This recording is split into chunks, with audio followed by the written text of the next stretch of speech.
Do you need to replace the Wi-Fi card on your Dell G3 3500? Well, I'm going to show you how.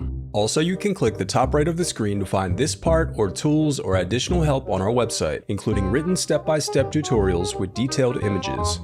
Now that that's out of the way, let's jump into it. First, unscrew the bottom base screws. Now use your fingers or a plastic scribe to pry apart and remove the bottom base cover. Now disconnect the battery. Then unscrew the antenna cable bracket. Then disconnect the antenna cable and slide out the wireless card.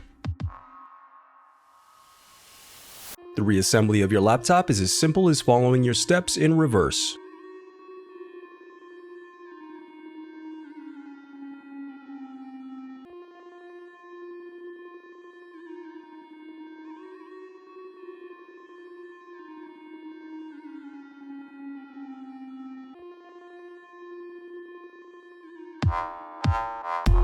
If you still need help, you can visit partspeople.com and view printable DIY instructions to help you along the way. We also have playlists of thousands of Dell tutorials for hundreds of different models, so keep checking back. Thanks for watching.